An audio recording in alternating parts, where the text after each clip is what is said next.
Guys, welcome back to this channel. In this video, I'll be showing you guys what a snow bunny does. Basically, it is what it does in Grow a Garden.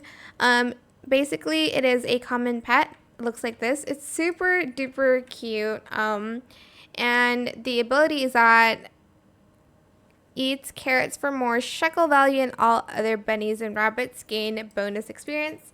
So if you have other bunnies and rabbits in your garden, it's going to gain bonus XPs. And yes, pretty much it really. It's a very common pet, so it doesn't do much. But I hope it was helpful for you guys. Don't forget to like, comment, share, and also subscribe to this channel if you haven't done that already. If you have any more questions about this video, just leave it in the comment section down below. I will try my best to answer them all for you guys. And if you found this video helpful, please click the thanks button as well. That is it. Thank you so much for watching. Bye.